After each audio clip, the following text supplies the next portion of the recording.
je ne prêche. Kolibrezite lebo shadaya baba. Alléluia.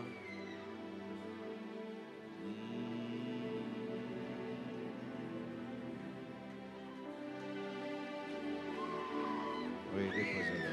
Sois libre au nom de Jésus. Sois libre au nom de Jésus.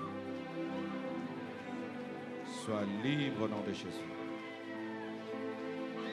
Sois libre au nom de Jésus.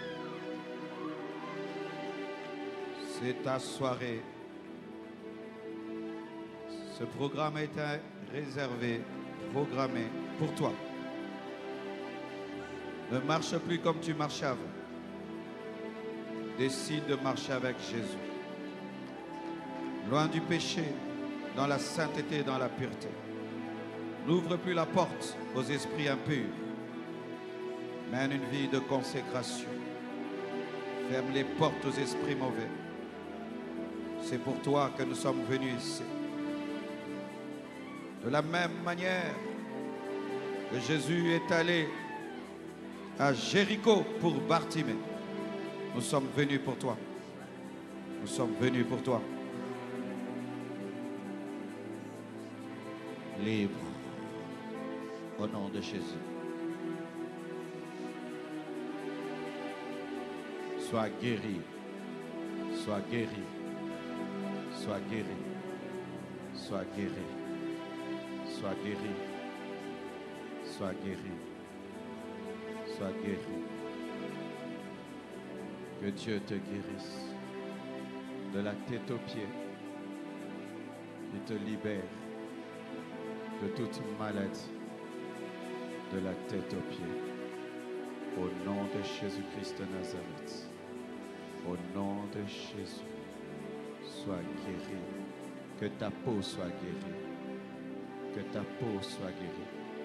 Que cet esprit qui détruit ta peau te quitte au nom de Jésus.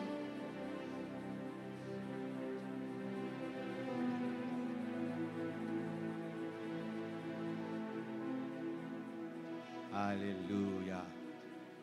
La gloire de Dieu sur vous. La gloire de Dieu sur vous.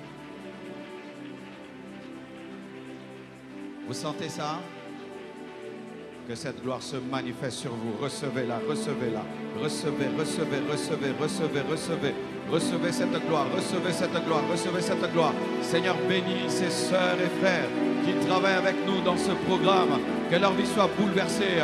Que Dieu vous récompense après ce programme. Que vous ne soyez jamais plus les mêmes. Receive grace. Alléluia. Alléluia. Wow, j'aurais du mal à prêcher ce soir. Hein? It's very difficult to preach this night. Mais le message que j'ai reçu est tellement important. Le thème de mon message cette nuit, c'est comme Jésus tarde, le monde dort. Comme Jésus tarde, le monde dort. Matthieu 25, versets 1 à 13. Alors le royaume des cieux sera semblable à 10 vierges qui, ayant pris leurs lampes, allèrent à la rencontre de l'époux. 5 d'entre elles étaient folles et 5 sages. Les folles, en prenant, ne prirent point d'huile avec elles, mais les sages prirent avec leurs lampes de l'huile dans les vases. Comme l'époux tardait, toutes s'assoupirent et s'endormirent. Au milieu de la nuit, on cria, « Voici l'époux, allez à sa rencontre. » Alors toutes ces vierges se réveillèrent et préparèrent leurs lampes. Les folles dirent aux sages, « Donnez-nous de votre huile, car nos lampes s'éteignent. » Les sages répondirent, « Non, il n'y en aura pas assez pour nous et pour vous. Allez plutôt chez ceux qui en vendent et achetez-en pour vous. » Pendant qu'elles allaient en acheter, l'époux arriva. Celles qui étaient prêtes entrèrent avec lui dans la salle des noces, et la porte fut fermée. Plus tard, les autres vierges vinrent et dirent, « Seigneur, Seigneur, ouvre-nous. » Mais il répondit, « Je vous le dis en vérité, je ne vous connais pas. Veillez donc. Soyez réveillés, puisque vous ne savez ni le jour ni l'heure. » Avant d'entrer dans le vif de mon message, j'aimerais donner la définition que j'ai du réveil. Le réveil est un retour puissant, personnel ou collectif vers Dieu. Un retour à Dieu, personnel ou collectif. Et ce retour n'est pas suscité par l'homme, suscité par la religion ou par la chair. Il est suscité par le Saint-Esprit. Car le Saint-Esprit est le Père du réveil. Et le Saint-Esprit, par le réveil, produit une transformation profonde. Sans transformation profonde dans la vie des croyants ou des païens, il n'y a point de réveil. Et ce réveil qui impacte le croyant impacte également la société. C'est pourquoi partout où il y a le vrai réveil, il y a des retombées dans la société. J'ai lu un livre ou suivi un documentaire sur un réveil en Colombie, dans une ville. Le taux de criminalité avait baissé, les prisons étaient vides, les policiers chômaient parce que les gens ne commettaient plus le mal. Et même l'agriculture a été touchée. Les cultivateurs commençaient à récolter des grosses tomates, des grosses carottes. Ça avait même touché la terre. Malheureusement, aujourd'hui, le réveil s'arrête à l'église. Nous chantons, nous dansons, mais le pays n'est pas touché. La nation n'est pas touchée. Parce que la plupart des temps, les chrétiens pensent que la vie avec Dieu ne se vit que dans les quatre murs du temple, alors que nous devons déborder au dehors, influencer la politique, influencer l'économie, influencer la société, influencer le monde. Le réveil commence souvent par une prise de conscience personnelle, un besoin de sanctification, un besoin de prière, un besoin de repentance. Lorsque tu commences à ressentir en toi un besoin de prière, un besoin de sainteté, un besoin de repentance, le réveil a commencé en toi. Car lorsque le réveil s'en va, on n'a pas envie de prier, ni de se repentir, ni vivre dans la pureté. Frères et sœurs, le réveil, ce n'est pas d'abord crier, transpirer, bouger, tomber, pleurer, l'effervescence. Non, car tout ce qui s'est passé là est parmi les signes du réveil, mais pas totalement. Il peut arriver qu'on vive toutes ces manifestations dans l'église, mais le réveil est parti lorsqu'il n'y a plus la crainte de Dieu, lorsqu'il n'y a plus la pureté, lorsqu'il n'y a plus la sainteté. Car des fois, nous nous contentons des miracles, des prodiges, de la démonstration de la puissance de Dieu, sans qu'il y ait réveil. Car il peut avoir la démonstration de la puissance de Dieu sans le réveil, lorsque ceux qui expérimentent cette démonstration sont loin de Dieu et vivent dans le péché. C'est pourquoi, toujours, dans ma vie et dans mon ministère, le plus grand miracle n'est pas la résurrection des morts, n'est pas un paralytique qui marche, ni un aveugle qui voit, ni un sourd qui entend, mais c'est une vie changée, transformée, la nouvelle naissance. Alléluia. Mon plus grand miracle, c'est de présenter à Dieu au dernier jour une église sainte et pure pour l'enlèvement. Ça, c'est le plus grand miracle.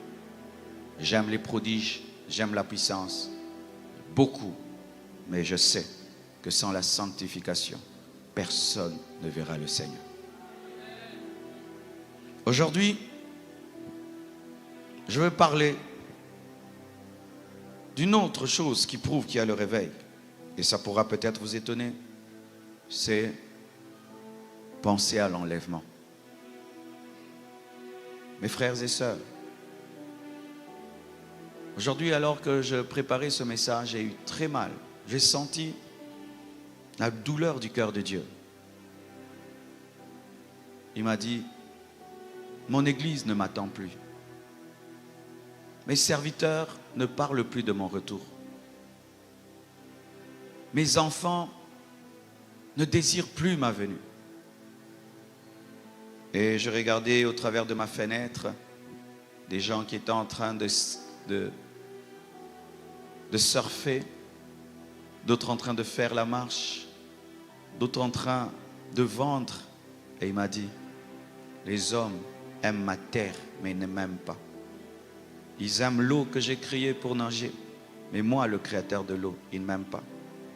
Ils aiment ma terre pour planter et récolter, mais moi qui ai créé la terre, ils ne m'aiment pas.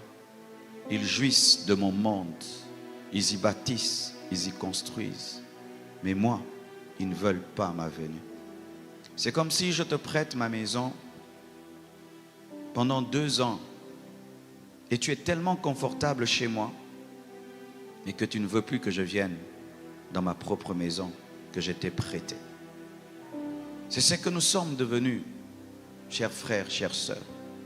Ce monde appartient à quelqu'un, il appartient à Dieu.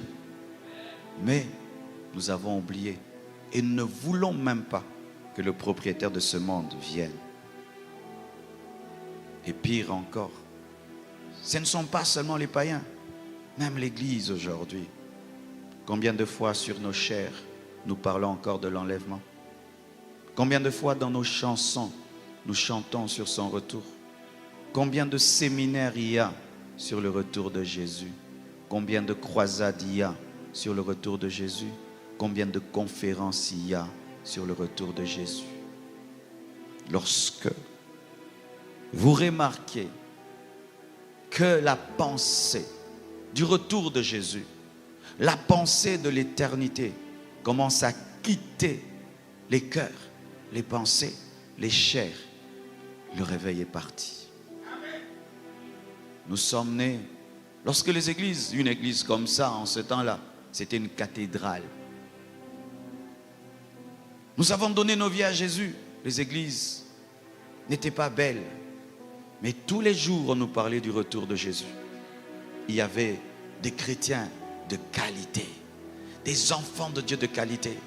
Il pouvait être un simple intercesseur dans son église, mais il irradie tout le quartier de la présence de Dieu. Ils n'avaient pas besoin de crier qu'ils étaient des chrétiens.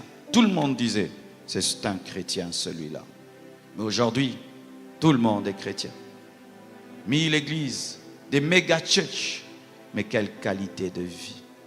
Lorsqu'on change la sémence, on change la récolte. Lorsqu'on change le message, on change le type de disciple. Ainsi, il y a les disciples du mariage, les disciples de la guérison, les disciples du succès, les disciples de la prospérité, les disciples d'avoir des choses, mais plus les disciples de Christ.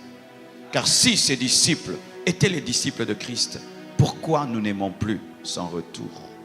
Pourquoi nous n'aimons plus son retour? Je suis un prédicateur endormi lorsque je ne prêche plus l'enlèvement. Je suis un apôtre endormi lorsque je ne parle plus du retour de Jésus. Je suis un apôtre endormi lorsque je ne pense plus à son retour. Aujourd'hui, il m'a dit de vous parler de son retour, car Jésus revient bientôt. Frères et sœurs, vous savez, il y a 10 ans, 20 ans, il y avait beaucoup d'enseignants sur l'eschatologie. Beaucoup. Des conférences sur l'eschatologie. Au temps où nous n'étions pas aussi proches de la fin. Au temps où les signes, c'était les guerres, les bruits de guerre. Mais aujourd'hui, un signe des temps de la fin très grand. Le développement de la technologie, l'intelligence artificielle, Le fait que rien qu'avec ta tablette, tu peux être connecté au monde entier. La marque de la bête est en train de se préparer calmement.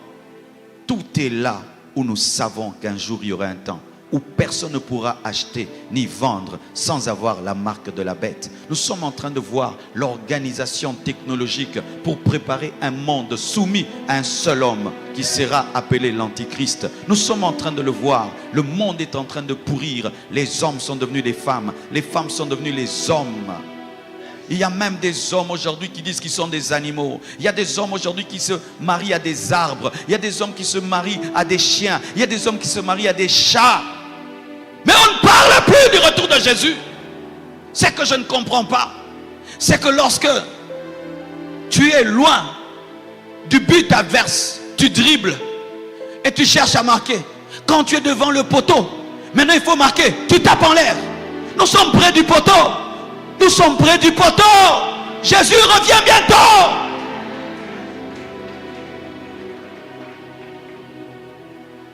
Je suis allé à Miami, mes frères, prêcher. J'étais tous les jours à l'église. Hôtel, église, hôtel, église. Et puis Dieu m'a dit, non, promène-toi un peu. Mes frères, je prends la voiture. J'ai dit, amenez-moi là où ils sont. Je descends. Je marche quelques minutes. Je ne pouvais plus. J'ai dit, ramenez-moi vite dans la voiture. C'était Sodome et Gomorrhe.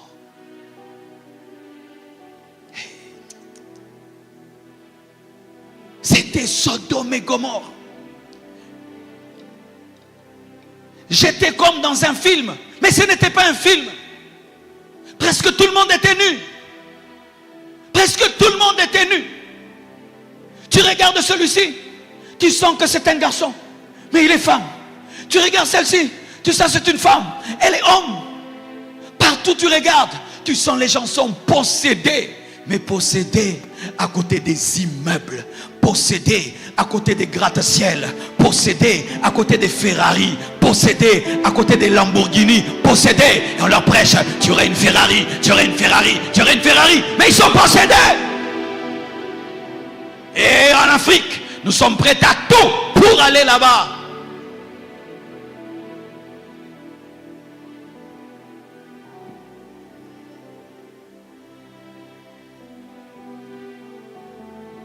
Alors que l'époux tardait, les 10 vierges se sont endormies. Si l'époux n'avait pas tardé, les 10 vierges n'allaient pas s'endormir. Cela veut dire ceci, que le temps qui passe a une puissance de somnolence et opère comme un somnifère. Quand tu attends le retour de Jésus en 2025, il ne vient pas. Tu attends en 2027, il ne vient pas. Tu attends en 2030, il ne vient pas. Ça peut te pousser à dormir. C'est pourquoi ceux qui prêchaient il y a 10 ans le retour de Jésus ne prêchent plus parce qu'il a tardé. Le fait qu'il tarde ne doit pas nous endormir. Le fait qu'il tarde ne doit pas nous amener à oublier qu'il va venir. Le fait qu'il tarde ne doit pas changer notre foi, notre doctrine, notre message, notre attente, notre espérance. Le fait qu'il tarde, comme l'époux tardait, même les 5 vierges sages se sont endormies. C'est-à-dire, tu peux être un vrai chrétien et tu finis par dormir. Tu peux être un vrai serviteur de Dieu et tu finis par dormir. Car même les 5 vierges sages se sont endormies. Le temps amène le sommeil. Le fait qu'il tarde amène l'oubli de son retour. Et lorsque ces 10 vierges se sont endormies, qu'est-ce qui les a réveillées? C'était le son de la trompette. Que Dieu nous donne des gens qui sonnent la trompette. Que Dieu nous donne des prophètes qui sonnent la trompette. Que Dieu nous donne des frères et sœurs qui sonnent la trompette. Que Dieu nous donne des prédicateurs qui sonnent la trompette. Lorsque nous tombons dans la distraction et que nous sommes dans les maisons, les voitures, la gloire, l'honneur, qui puissent nous dire, ce n'est pas l'essentiel, ce n'est pas l'essentiel, ce n'est pas la priorité. La priorité, c'est le retour de Jésus. Même si tu vas nous déranger, parle-nous. Même si nous n'allons pas aimer, parle-nous. Même si on va te rejeter, parle-nous, car celui qui te réveille, tu peux le taper, mais tu es déjà réveillé pour le taper. Aïe, aïe, aïe, aïe, aïe. Si tu me tapes, donc tu t'es réveillé. Donne-moi l'amen. On ne t'invitera pas partout, mais le fait qu'on ne t'invite pas partout, c'est le signe qu'on t'entend. Je n'ai pas besoin de prêcher dans toutes les églises. J'ai besoin que mon message soit entendu dans les églises. Même si tu ne me donnes pas la chair, tes fidèles vont m'écouter. Ils vont écouter YouTube, ils vont écouter Facebook. Prêche, annonce, annonce, sonne la trompette, dérange, dérange, dérange. La prospérité c'est bien, mais ce n'est pas l'essentiel. L'élévation c'est bien, mais ce n'est pas l'essentiel. Les voyages c'est bien, ce n'est pas l'essentiel. L'essentiel c'est être enlevé. Donne-moi la main.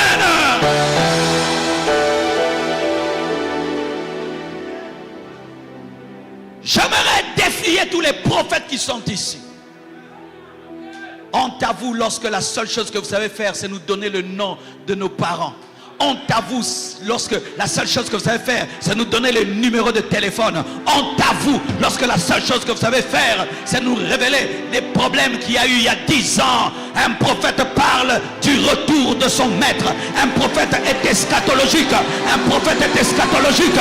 Tu ne peux pas être un prophète et tu n'es pas eschatologique, car l'esprit de la prophétie, c'est le retour de l'époux. Si le roi m'envoie vers toi et il te dit qu'il veut te voir samedi, mais en plus de ce qu'il m'a dit, il me dit, dis-lui aussi que je vais lui acheter une nouvelle montre. Si je viens te parler de la montre sans te parler du rendez-vous du samedi, est-ce que je suis fidèle? Nous parlons des montres, nous parlons des voitures, nous parlons des maisons, nous parlons de gloire, mais nous ne parlons pas du rendez-vous. Comment Dieu peut concentrer toute une onction? Seulement il faut faire de toi celui qui révèle les adresses des gens.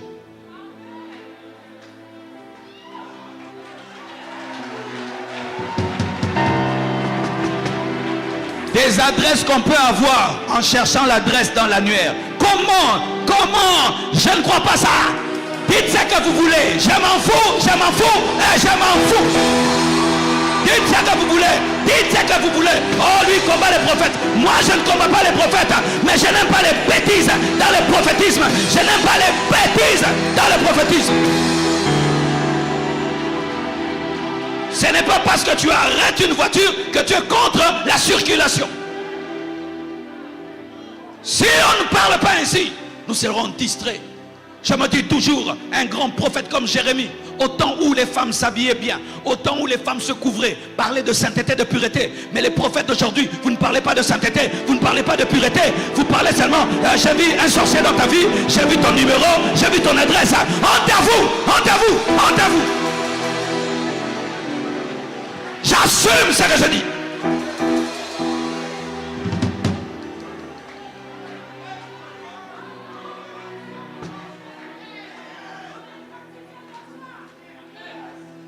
Jésus revient bientôt. Si tu pouvais même me dire, ton nom c'est ceci, ton adresse cela, mais tu ajoutes Jésus revient bientôt. Mais si ça s'arrête qu'à ça, si ça s'arrête à ça, tu es comme quelqu'un qui a dribblé. Tu arrives devant le but, tu fais une zadie. Tu fais une zadie. Tu fais une zadie. Tout doit être rattaché à l'éternité. Tout doit être rattaché à l'éternité. Si les choses ne sont plus rattachées à l'éternité, nous sommes les plus malheureux de la terre. Lorsque vous lisez Exode 32, versets 1 à 7, que dit la Bible? Le peuple, voyant que Moïse tardait à descendre de la montagne, s'assembla autour d'Aaron et lui dit, allons, fais-nous un Dieu qui marche devant nous, car ce Moïse, cet homme qui nous a fait sortir du pays d'Égypte, nous ne savons ce qu'il est devenu. Moïse va au sommet de la montagne. Il prend un jour, ils attendent. 2 jours, ils attendent. 3 jours, ils attendent. Quand il prend trop de jours, il regarde la montagne, il dit, ce Moïse-là, peut-être il est mort là-bas. Peut-être Dieu l'a tué là-bas. Et nous, ici, on est en train de l'attendre. Ils vont vers Aaron. Aaron, ce Moïse, un manque de respect. Au lieu de dire Moïse, ce Moïse. Lorsque vous voyez quelqu'un qui commence à dire ce pasteur-là, Marcelo, il a déjà un esprit d'égarement. Quand tu vois quelqu'un qui parlait des hommes de Dieu avec honneur et respect, commence à parler avec impolitesse, il y a déjà un esprit de rébellion qui est entré. Ce Moïse, qui? Celui que Dieu a utilisé pour diviser en deux la mer rouge. Qui? Celui que Dieu a utilisé pour les sortir de l'esclavage. Quand vous voyez quelqu'un, tu l'as baptisé, tu l'as formé, il commence à te regarder comme ça. J'aimerais des choses à te dire. Je vais te ramener en Égypte et sors toi-même.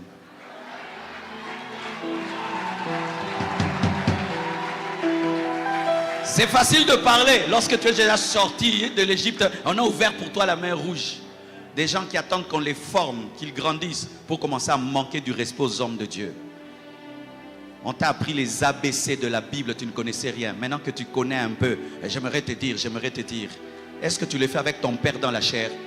Vous respectez vos pères dans la chair et vous manquez du respect à vos pères spirituels. Alors que vos pères dans la chair, certains vont aller en enfer, mais nous, on va se retrouver au ciel. Fais très attention lorsque tu commences à dire ce Moïse, le veau d'or est près de toi. Avant le veau d'or, on dit ce Moïse.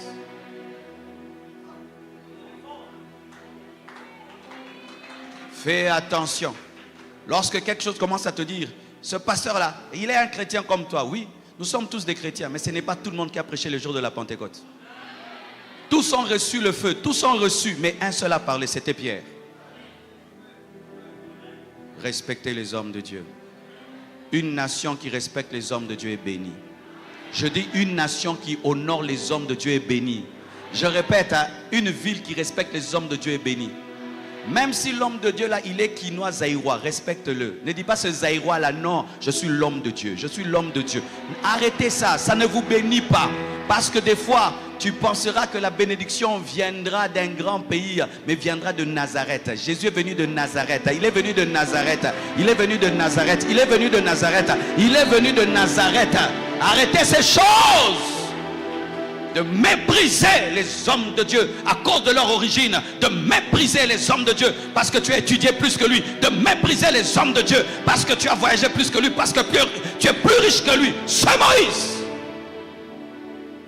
Ce Moïse, comme Moïse tardait, ils sont allés auprès d'Aaron pour demander un veau d'or.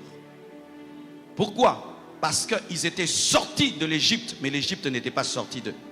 Car tu peux sortir de l'Égypte avec l'Égypte. C'est pourquoi Dieu a pris 40 ans dans le désert pour sortir l'Égypte d'eux. Fais attention aux gens qui ont l'Égypte en eux. Ils vont changer ton message. Ils vont te donner le message du veau d'or. Ils vont te demander de prêcher ce qu'ils aiment. C'est pourquoi remarquez aujourd'hui, quand tu es un homme de Dieu, si tu n'es pas fort, tu vas donner au peuple ce que le peuple veut. Le peuple aujourd'hui veut quoi? Ils veulent le monde dans l'église.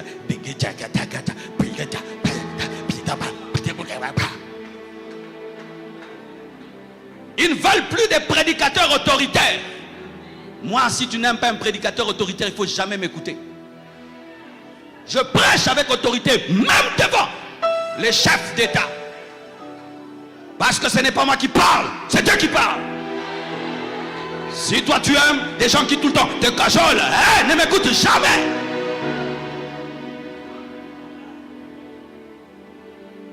Lorsque le peuple périt, il commence à te dire, fais-nous un veau d'or, comme les autres peuples. Nous voulons avoir un Dieu que nous voyons. Nous sommes fatigués d'un Dieu invisible. Nous voulons un Dieu palpable. Nous voulons un veau d'or. Nous voulons une image que nous aussi on touche. Mais ce sera une image à l'honneur de Dieu.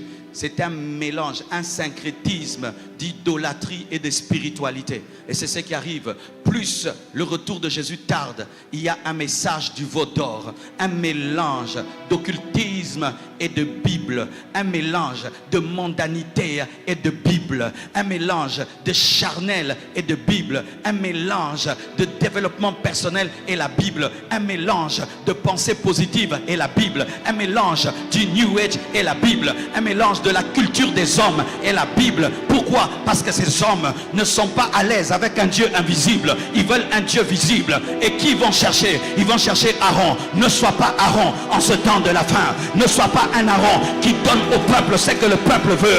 Ne sois pas un Aaron, mais dis-leur, attendez Moïse. Moïse va venir avec les 10 commandements. Je n'ai pas de vaudeur à vous donner. Oh, donne-moi la main. Avec quoi ils ont fait le veau d'or? Ils ont fait le veau d'or avec les produits de la délivrance de Dieu. Car c'est lorsque Dieu a touché les Égyptiens qu'ils ont donné de l'or. Mais cet or n'était pas l'or pour le veau d'or, c'était l'or pour l'arche. C'était l'or pour le tabernacle. Chaque fois que l'Église devient impatiente et le monde devient impatiente au sujet du retour de Jésus-Christ, le monde utilise ce qui est à Dieu et le donne au diable et le donne à Satan et demande à ce que les hommes de Dieu puissent comprendre la compromission. Ainsi, quelqu'un peut vivre avec une femme sans jamais l'épouser. On accepte que c'est un homme de Dieu. Tu ne peux pas être un homme de Dieu, mais tu vis avec une femme que tu n'as pas épousée. Tu ne peux pas servir à l'église et tu as une femme que tu n'as pas épousée. Mais non, nous à Pointe-Noire, nous sommes comme ça. Oui, à Pointe-Noire, vous êtes comme ça. Mais ça, c'est le veau d'or. Ça, c'est le veau d'or. Ça, c'est le veau d'or. Ça, c'est le veau d'or. Ça, c'est le veau d'or. Cassez le veau d'or. Détruisez le veau d'or. Prêchez l'évangile qui prépare les gens à aller au ciel. Même si c'est dur, même si c'est dur, dites la vérité.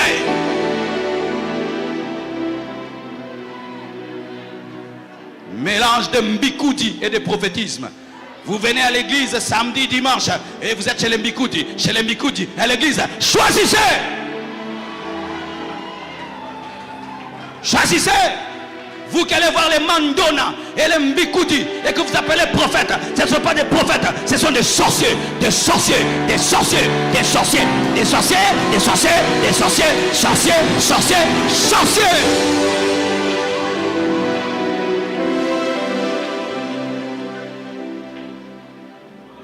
Vous trouvez normal de vivre dans l'adultère?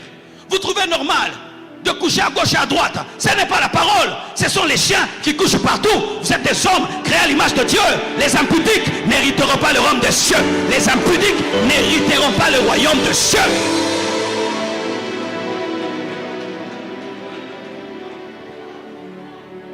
Ainsi, nous voulons qu'on vienne à l'église. On nous laisse tranquille.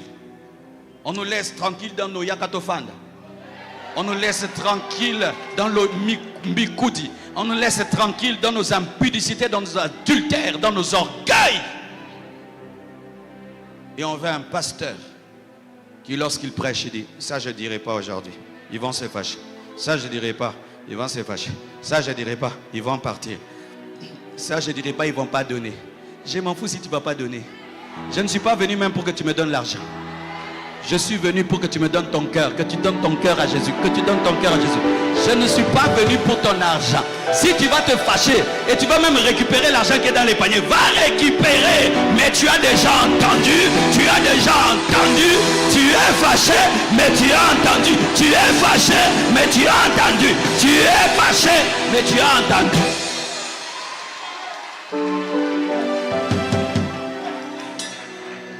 Lorsque Jésus tarde, l'église cherche des prédicateurs Aaron. Des prédicateurs Aaron qui leur prêchent le veau d'or. Qui leur parlent du succès sans sainteté. Qui leur parlent de bénédiction sans repentance. Qui leur parlent d'onction sans consécration. Qui leur parlent de puissance sans humilité. Qui leur parlent d'élévation sans brisement. Qui leur parlent de trône sans la croix. Qui leur parle de la couronne de gloire sans la couronne d'épines. Ça n'existe pas. Ça n'existe pas. Ça n'existe pas. C'est l'évangile du veau d'or. Un évangile complaisant. Un évangile tolérant. Au point aujourd'hui, nous ne savons plus parler contre l'homosexualité. Nous ne savons plus. On commence même à bénir les mariages des homosexuels à l'église. Comment un homme de Dieu peut bénir? Les homosexuels veulent servir Dieu à l'église qu'on les laisse tranquilles. Je viens de suivre aujourd'hui. Il y a des journalistes d'une certaine chaîne qui sont allés dans une église à Paris, d'un pasteur que je connais. Ils se sont déguisés comme des homosexuels. Et ils sont venus dire, nous voulons être délivrés. Mais quand quelqu'un dit, il veut être délivré de l'homosexuel, je lui donne les tekits. Je t'ai fait rouler, je t'ai fait vomir. Oh non, il ne faut plus faire ça. Quand ils viennent, il ne faut pas leur dire ça, qu'ils doivent être délivrés. Il faut leur dire qu'ils sont normaux. C'est un penchant naturel. Dieu a fait tomber un garçon dans une fille. Il s'est trompé quoi. Il a créé un garçon, mais le garçon est tombé dans une fille. Maintenant, tu dois récupérer ton identité de bêtises. Vous voyez comme j'ai dit ça, je risque de ne pas avoir le visa. On risque de bloquer ma chaîne YouTube. Je vous dis la vérité. Vous imaginez dans quoi nous sommes? Nous sommes dans la dictature du veau d'or. Nous sommes à la fin des temps, mes frères. Est-ce que vous aurez cru un jour que ces gens-là pouvaient nous dicter? Je suis allé en Israël. Je suis allé à Tel Aviv, le pays de Jésus, d'Abraham, d'Isaac et de Jacob. Je disais non, Jésus n'est pas passé par ici. Non, Jésus est passé par là. Frère, les jours que tu iras en Israël, tu seras déçu. Les vestiges, tu verras des vestiges. Va dans la vraie ville. Il n'y a aucune odeur de Dieu là-bas. Tu ne croiras même pas que c'est le peuple d'Abraham, d'Isaac et de Jacob. J'arrive à Tel Aviv, presque sur toutes les fenêtres, des drapeaux des homosexuels. Oui, ils font la marche qu'on appelle Gay Pride là-bas, les pays d'Abraham, d'Isaac et de Jacob. Pendant que le monde est en train de pourrir devant nos yeux, nous sommes en train de fermer les yeux comme si tout va bien. En train de dire aux gens, tu vas te marier, tu vas devenir grand, tu vas devenir célèbre. Ce n'est pas le message de l'heure. Ce n'est pas le message du temps. On nourrit un enfant selon le temps. Qui donne à son enfant les biscuits à 24 heures? Si tu lui donnes à 24 heures, il ne va pas dormir. On donne du lait parce que le lait endort. Nous devons donner le message qui prépare le monde au retour de Jésus. Et c'est le message de la sainteté, de la pureté, de la repentance, de l'amour de Dieu qui transforme et qui change les hommes. Un message radical, radical. Ce qui est dommage, c'est que le monde se radicalise pendant que l'Église devient compromise. Je répète, ce qui est dommage, c'est que le monde se radicalise pendant que l'Église devient compromise. Le monde commence à dire, si vous ne les acceptez pas, on ferme vos églises. Vous ne les acceptez pas, vous ne voyagez pas. Ils deviennent radicaux. Mais pendant qu'ils deviennent radicaux, nous on devient tolérants et compréhensifs.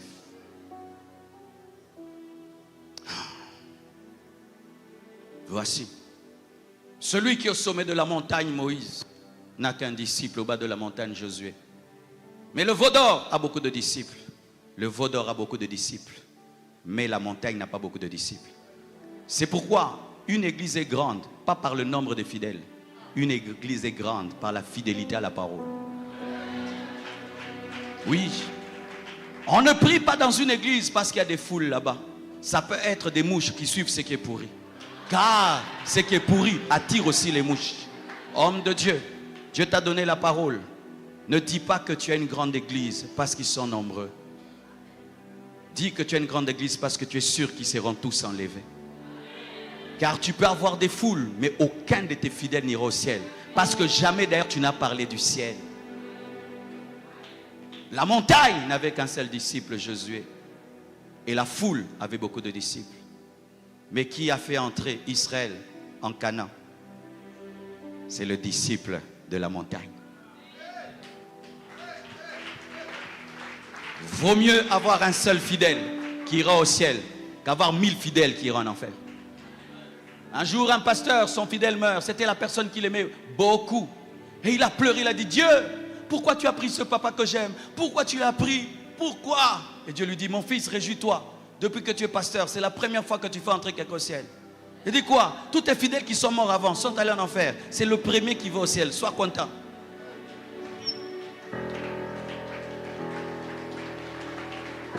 Oui. Un jour, une fille est venue, elle m'a écouté, mes frères. Elle prend la Sainte Seine. Elle dit au revoir à sa maman. On va se retrouver à la maison. Elle prend la moto. Sur le chemin, un camion tamponne la fille, la moto. Son cerveau éclaté sur le macadam, sur le goudron. Et sa Sainte Seine dans le sac. Elle venait de m'écouter. Elle rentre à la maison, elle est morte. C'est ce jour-là que tu comprends à quel point nous avons l'éternité des gens dans nos bouches. Et j'ai dit, Seigneur, qu'est-ce que je lui ai prêché avant sa mort? Heureusement, ce jour-là, avant la Sainte Seine, j'avais prêché les priorités de Dieu. Et j'ai dit, Dieu, j'avais lavé mes mains. Je lui avais dit tout. Chaque fois que nous prêchons, posons-nous cette question. Si tous ces hommes qui partent meurent, ils iront où? Nous prêchons comme s'ils reviendront. Nous prêchons comme s'ils doivent revenir. Qui vous dit qu'ils doivent revenir? Chaque fois que tu rencontres un homme, prépare-le à son éternité. Car il se peut qu'il ne reviendra plus jamais. Et chaque fois que je pense à la mort de cette fille, j'ai une conscience tranquille. Le dernier prédicateur qu'elle a entendu dans sa vie lui avait dit toute la vérité. Je préfère te déranger, te blesser, troubler ton sommeil. Mais au moins, j'ai lavé mes mains. Je t'ai dit la vérité. Mes frères et sœurs, lorsque Moïse tarde, cela engendre une impatience qui nous amène à créer une fausse religion. La religion du veau d'or. Une religion matérialiste, complaisante. Oh Seigneur. Hier dans les églises, les stars, c'était les frères spirituels. Aujourd'hui dans les églises, les stars, c'est les gens qui s'habillent bien. Les gens qui se parfument bien. Hier dans les églises, après le culte, on parlait de quoi? On parlait, frère, j'ai rêvé de ceci. Quand j'ai médité, j'ai reçu telle révélation. Quand je suis entré en retraite, le Seigneur m'a donné le fardeau des Marocains. Maintenant, après le culte, on parle de quoi? Tu es bien habillé, hein? C'est classe, hein? C'est griffé, hein? C'est classe, c'est griffé. C'est le vrai Weston, c'est le faux Weston, c'est le vrai Weston, c'est le faux Weston, c'est le vrai Weston, c'est le faux Weston.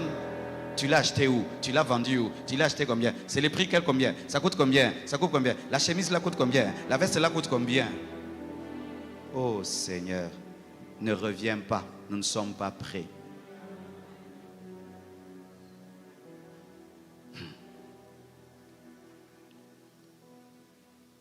Lorsque nous lisons la parole dans 2 Pierre 3, versets 4 à 14, la Bible dit, où est la promesse de son avènement? Car depuis que les pères sont morts, tout demeure comme dès le commencement de la création. Les moqueurs, ils veulent ignorer, en effet, que des cieux existèrent autrefois par la parole de Dieu, même qu'une terre tirée de l'eau est formée au moyen de l'eau, et que par ces choses, le monde d'alors périt submergé par l'eau, par du déluge, tandis que, par la même parole, les cieux et la terre d'à présent sont gardés et réservés pour le feu, pour le jour du jugement et de la ruine des hommes impies. Mais il est une chose, bien-aimée, que vous ne devez pas ignorer, c'est que devant le Seigneur, un jour est comme 1000 ans, et 1000 ans sont comme un jour. Le Seigneur ne tarde pas dans l'accomplissement de la promesse, comme quelques-uns le croient, mais il use de patience envers vous, ne voulant pas qu'aucun périsse, mais voulant que tous arrivent à la repentance. Le jour du Seigneur viendra comme un voleur. En ce jour, les cieux passeront avec fracas. Les éléments embrasés se dissoudront. Et la terre, avec les œuvres qu'elle renferme, sera consumée.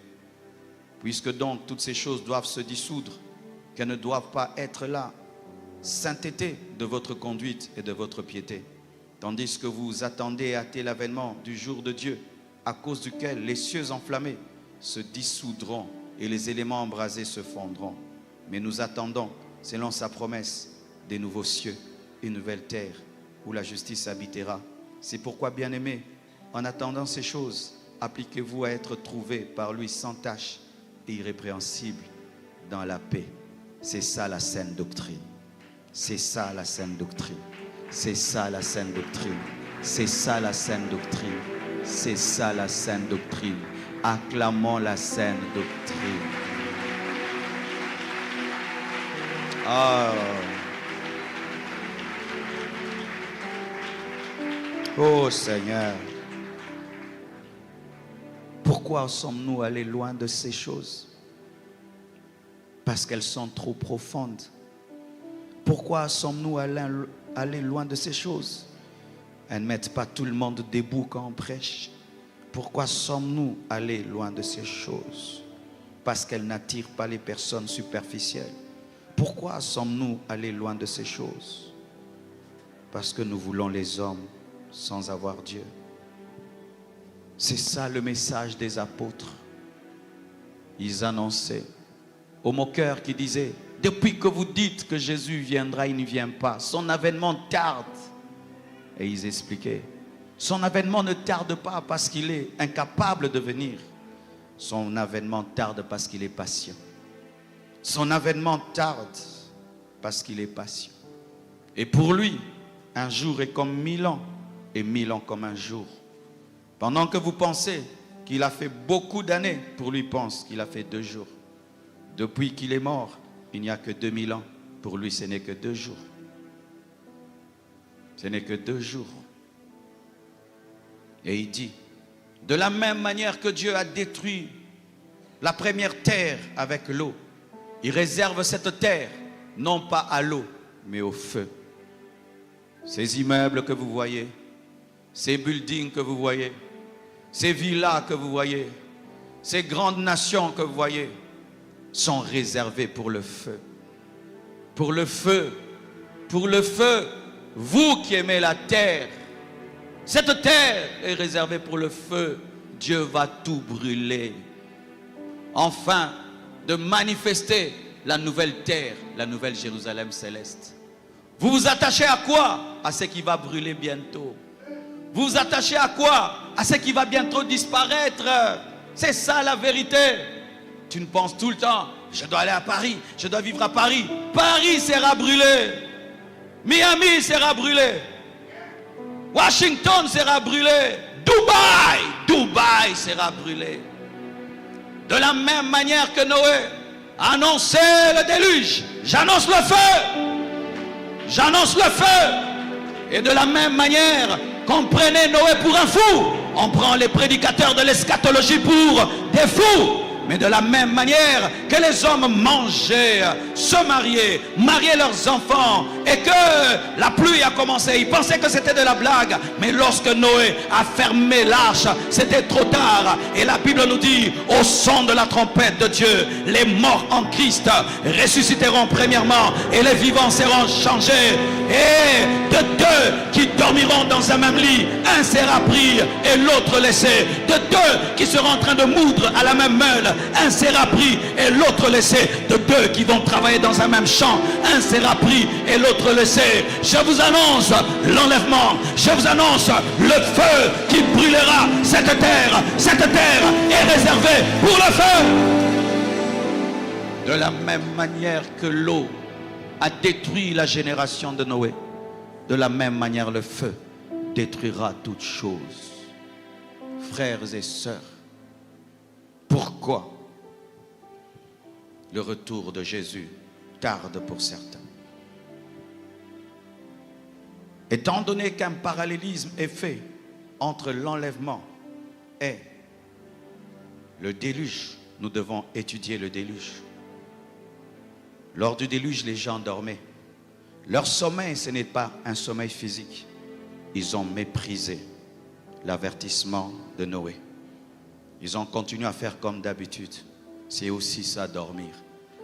Dormir, c'est rester dans la normalité alors que les circonstances ont changé. Dormir, ce n'est pas prendre au sérieux un avertissement. Dormir, c'est continuer dans ton train-train quotidien alors que bientôt il va s'arrêter. Ils dormaient parce qu'ils étaient entre manger, vendre, acheter, marier leurs enfants, mais ils ne savaient pas que d'ici là, tout allait être détruit et que la seule solution, c'était la folie de Noé. Comme la prédication de la croix est une folie et qu'il faut entrer dans la folie de Noé pour être sauvé. Et moi je te prêche la folie de la Bible, la folie de la croix, qu'un homme est mort à la croix il y a 2000 ans, mais il est capable de te sauver aujourd'hui. Un homme est mort, il est ressuscité et il s'appelle Jésus-Christ de Nazareth, la folie de l'évangile. Et il devait faire entrer sa famille, il devait faire entrer les animaux, mais il devait faire entrer des couples d'animaux. Et quand tu dois faire entrer les couples, tu dois attendre aussi la tortue. La tortue. La tortue. Noé a attendu la tortue. La tortue. Le lièvre était déjà entré, mais la tortue n'était pas encore entrée. Et l'arche attendait la tortue. J'aimerais vous parler des tortues. Vous qui êtes des lièvres, il y a des tortues. Les tortues, ce sont les dernières personnes sincères qui croiront pour que l'enlèvement ait lieu. Car la Bible nous dit, Dieu attend que le quorum des païens soit atteint afin de se retourner à nouveau vers Israël. Mais il y a la tortue, elle a la volonté, mais elle vient lentement. Une fois qu'elle entrera, ce sera fermé. Ça veut dire ceci, Dieu attend que la totalité des enfants sincères croient. Le jour qu'il croira, le dernier des païens sincères, l'enlèvement aura lieu parce que la totalité du corps sera formée, la tortue. Et la Bible nous dit, hâtez son avènement. Et nous hâtons son avènement en faisant entrer la tortue. Si nous devons entrer dans un endroit et ça urge et toi tu marches lentement, si je veux qu'on ferme la porte, je vais te transporter, n'est-ce pas? Nous devons transporter les tortues, hâter l'avènement en évangélisant. L'évangélisation transporte la tortue afin que l'arche soit fermée. C'est pourquoi nous sommes venus à Pointe-Noire annoncer l'évangile. Annoncer l'évangile pour qu'une tortue puisse entrer dans l'arche.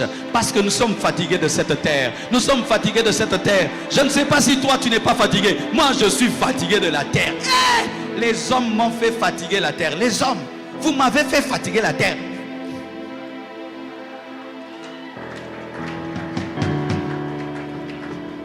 J'étais en train de causer avec maman Esther. J'ai dit aujourd'hui même, si j'ai des maux de tête, je vais à l'hôpital. C'est un buzz. Il est malade. Il a des maux de tête. Regardez, des seigneurs les frappent. Même aller à l'hôpital devient un buzz. Donc maintenant vraiment,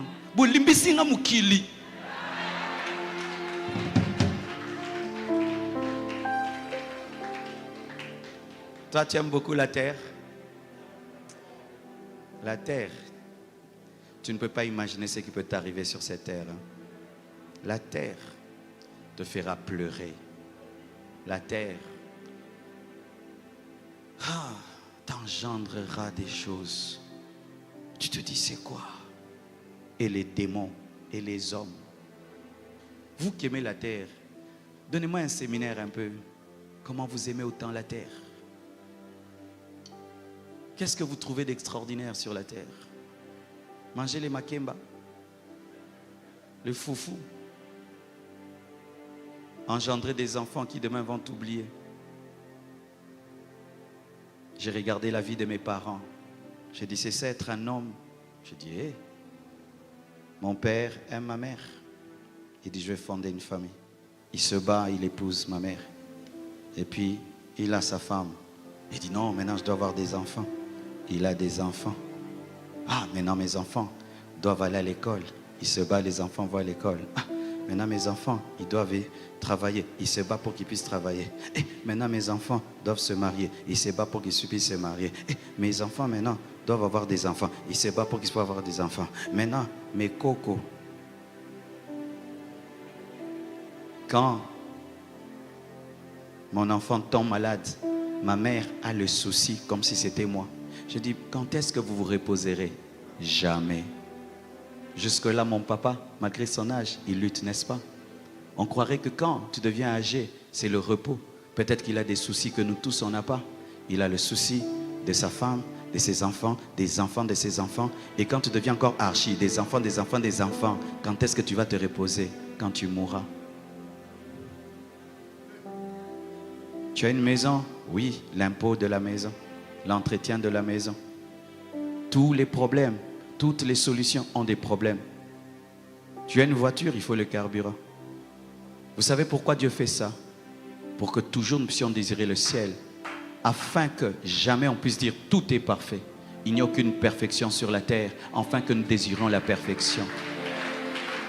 Et prêcher aux hommes comme si les choses de la terre donneront la perfection, c'est un mensonge. Tu as envie ma vie? Si je te prête ma vie, tu vas me la rendre dans un mois. Dans un mois, tu me la rends. Je te dis, tu me la rends. Du coup, je te dis, et tu vas me le rendre, tu es fou.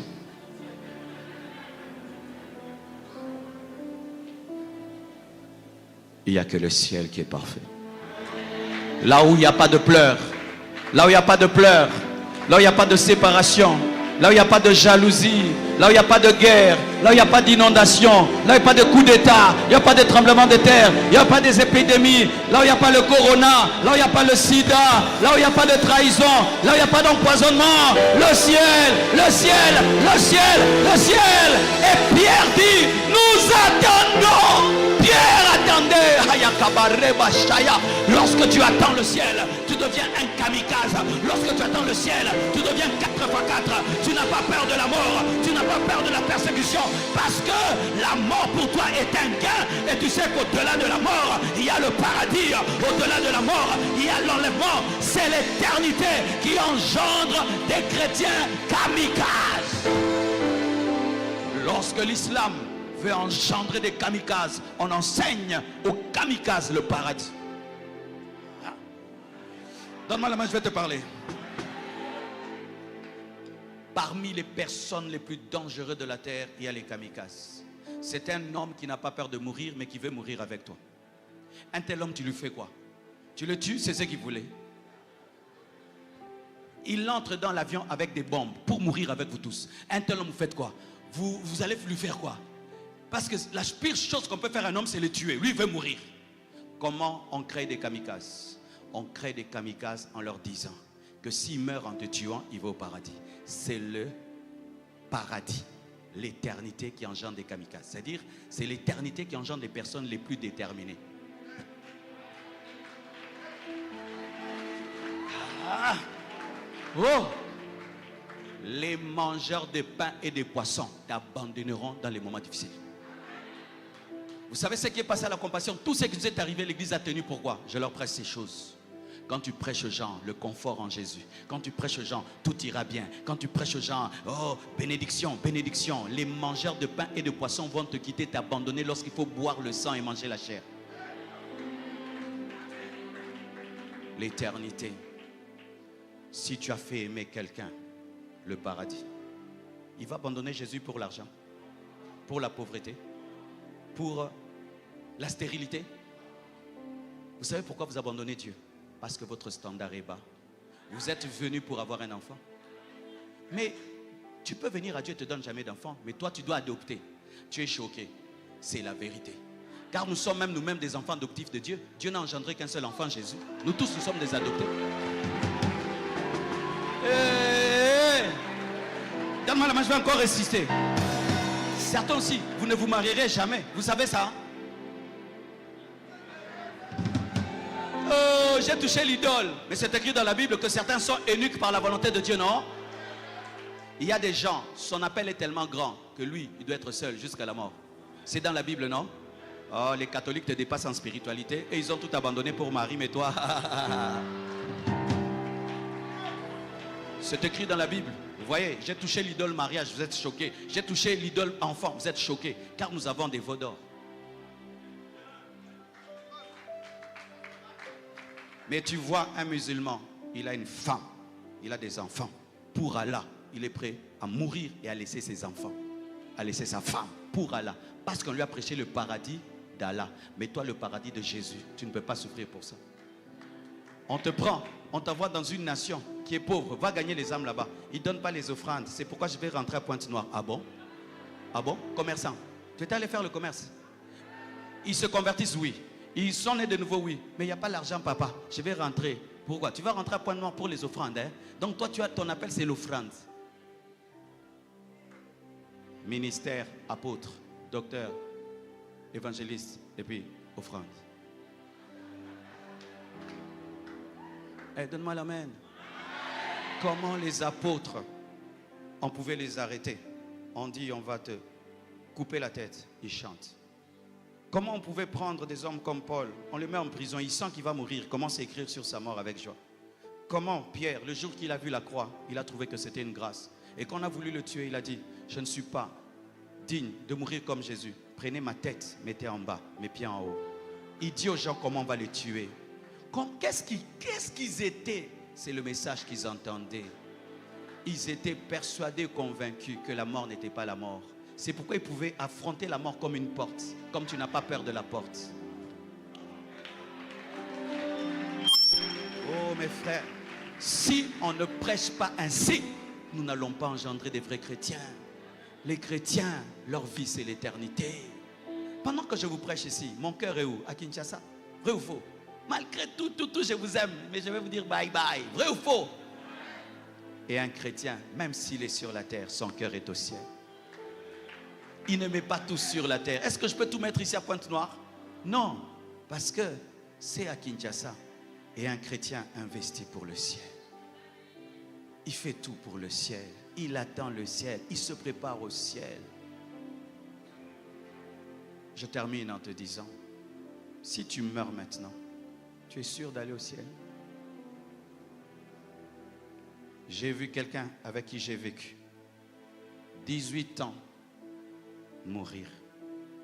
Je l'ai secoué, j'ai pleuré, j'ai demandé à Dieu, j'ai tout fait. Elle est partie, elle a disparu. On l'a amenée dans un endroit, 1 mètre, 2 mètres. On l'a mise là, on est parti. Tout ce qu'elle avait est resté. Depuis cette expérience, j'ai compris une chose. Ce corps-ci est rien. Les biens de ce monde-ci sont rien. Ça ne vous appartient pas. Frères et sœurs, si Jésus revient maintenant, seras-tu enlevé? Si tu ne seras pas enlevé, et si tu meurs, tu ne vas pas au ciel. Quel gâche. C'est pourquoi aujourd'hui, je te supplie, mets ta vie en ordre. Je te supplie, si tu ne l'as jamais reçu, reçois-le. Je te supplie, si tu as commencé à pécher contre lui, mets-toi en ordre. Si tu t'es endormi dans le péché, si tu es tombé dans l'oubli de son retour, mets ta vie en ordre. Pas pour moi, pour toi-même. Pour toi-même. Tu sais, après avoir entendu un tel message, tu n'auras jamais plus la paix dans le péché. Après avoir entendu un tel message, quels que soient les biens que tu as, tu sentiras que ce n'est plus rien. Alors, ne lutte pas, ne résiste pas. Soumets-toi à la parole, donne-toi entièrement à lui pour ton éternité. Que Dieu vous bénisse abondamment.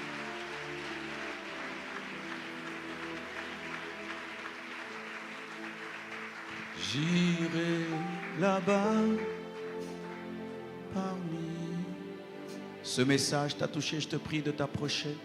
Même toi qui es dehors, entre dans le temple, viens t'agenouiller devant pour lui donner ta vie et pour te repentir.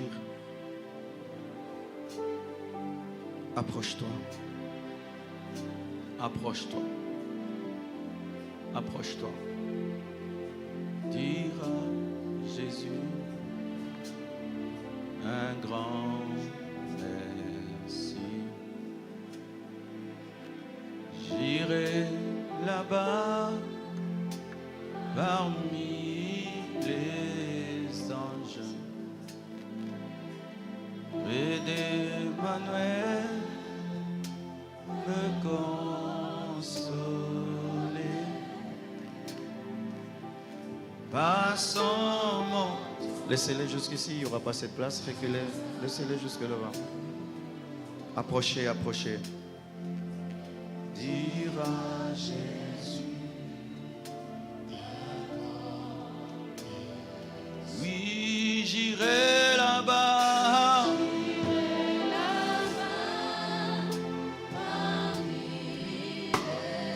Parmi les anges.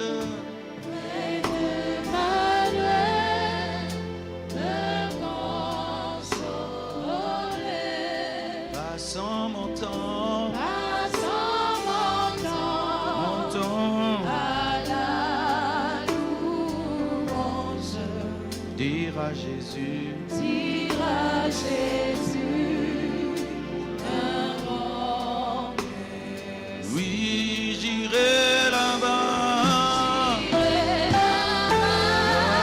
Là-bas, Paris, là-bas, là-bas, là-bas, là-bas.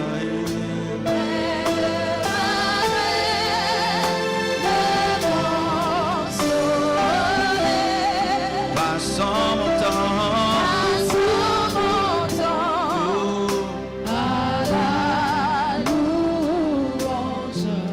dire à Jésus.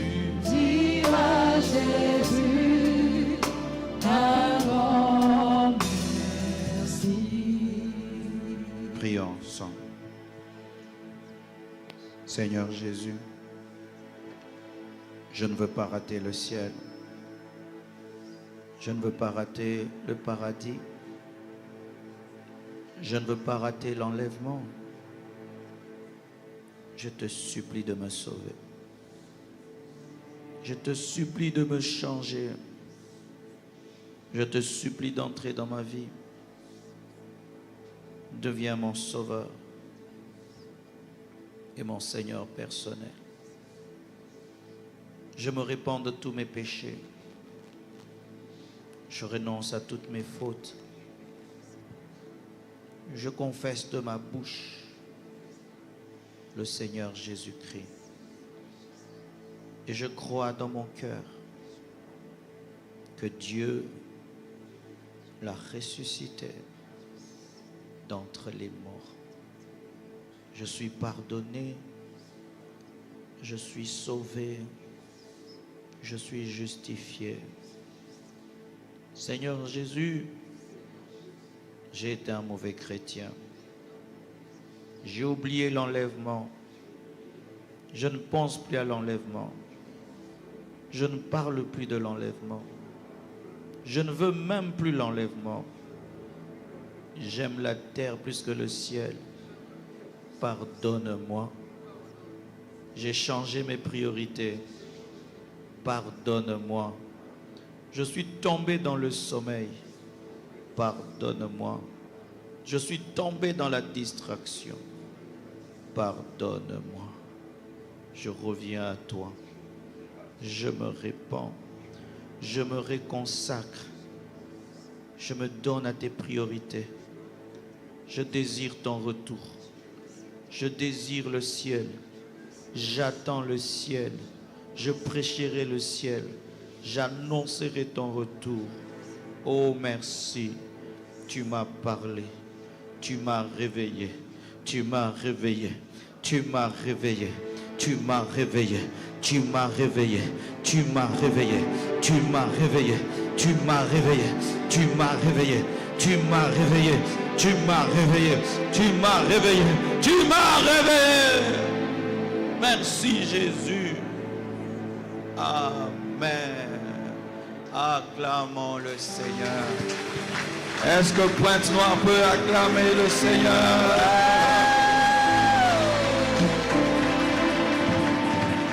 Amen. Tenez-vous debout, s'il vous plaît.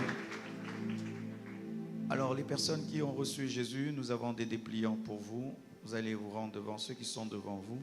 Prenez le dépliant, remplissez-le et vous le mettrez dans le panier des offrandes. Ça va nous aider à vous suivre.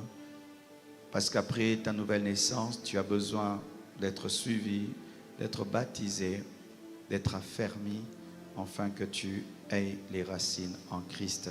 Mais si déjà tu étais chrétien, tu n'as pas besoin de prendre le dépliant. Amen. Si déjà tu as une assemblée, mais seulement tu avais des problèmes dans ta marche, tu n'as pas besoin de prendre le dépliant. Mais si c'est seulement aujourd'hui que tu as donné ta vie à Jésus et tu as besoin d'être suivi, tu as besoin d'être baptisé, tu veux rejoindre cette assemblée, cette église, je te prie de prendre ce dépliant.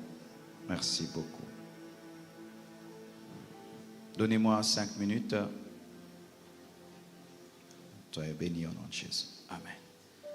Donnez-moi 5 minutes et je vais vous laisser partir.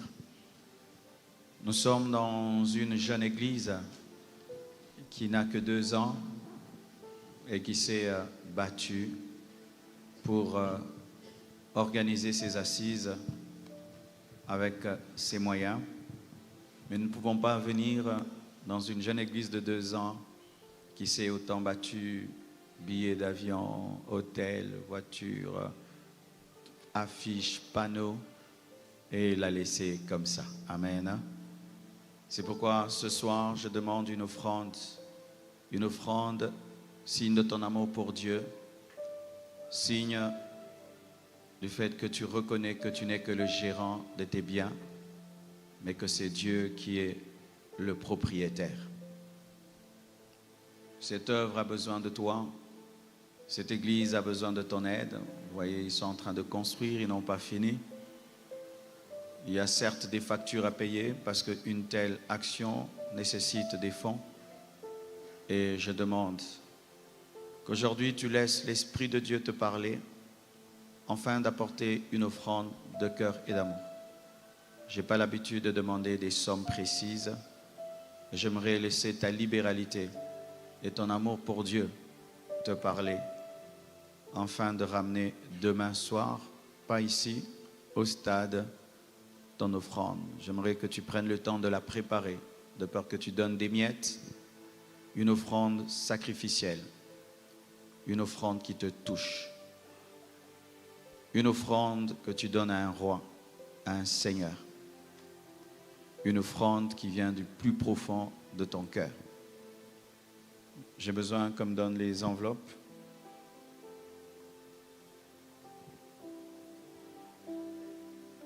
Seigneur Dieu, je bénis ces enveloppes et je prie que tu bénisses ceux qui les prendront.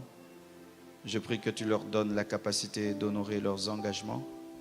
Je prie que tu parles à leur esprit en matière d'offrande comme tu l'as fait avec Abraham pour Isaac. Et je demande, Seigneur, que tu fasses des miracles financiers afin qu'ils aient les moyens de soutenir ton œuvre. Au nom de Jésus-Christ. Amen. Approchez-vous, s'il vous plaît.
Tu vas présenter ton enveloppe.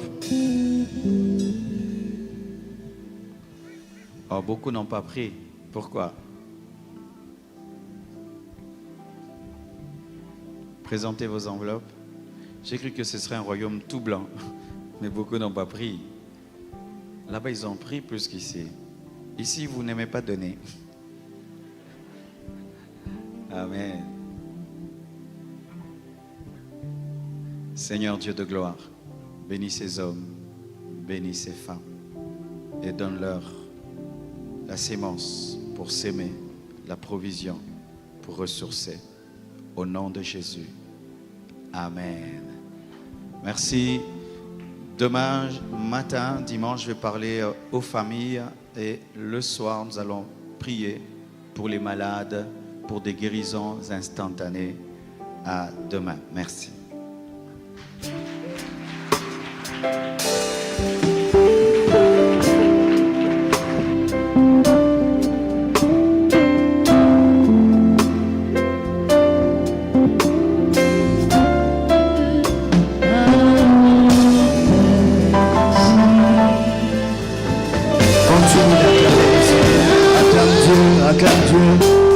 Acclamons les seigneurs, acclame Dieu.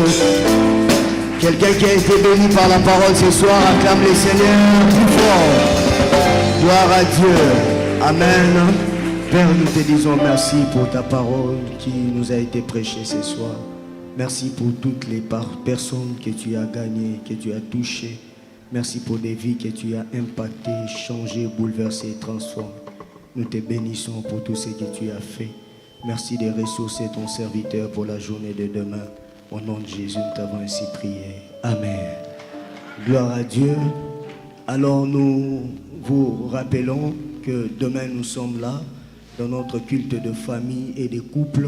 L'apôtre a promis demain, il tiendra un culte, ça sera de 8h à 11h pour les laisser aussi le temps de se reposer, pour être là en forme au stade. Donc pour ceux de la compassion, demain nous sommes là, ici à partir de 8h, juste à 11h, juste pour le culte de couple et de famille. Venez très nombreux dans la présence de Dieu. Et à 16h, nous allons nous retrouver tous au stade en Selmi. Amen. Et ensemble, nous allons célébrer Dieu avec plusieurs artistes de Pointe-Noire. Nous allons louer Dieu. Venez à temps, inviter plusieurs personnes et le Seigneur sera glorifié. Alléluia. Merci beaucoup d'être venus et que Dieu vous bénisse abondamment. Nous allons nous lever pour clôturer ces cultes respectueusement. Je vais inviter Papa Boao. Il va prier pour nous et il va nous bénir.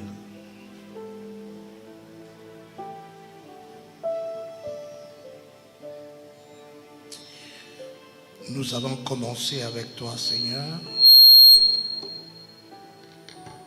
Tu as favorablement reçu notre louange, adoration. Tu nous as puissamment parlé par ton serviteur et nous croyons que nous avons reçu ta parole dans des cœurs disposés. Cette parole qui a impacté nos vies. À présent que nous sommes au terme de ce culte, pourvois au déplacement de tous les participants et conduis chacun jusqu'à bon port, à son domicile, au nom de Jésus. Amen. Que Dieu vous bénisse. On m'a signalé qu'on a oublié de faire le deuxième service, excusez-moi. Nous allons bénir la parole. Amen. Ce n'est pas un péché. Amen.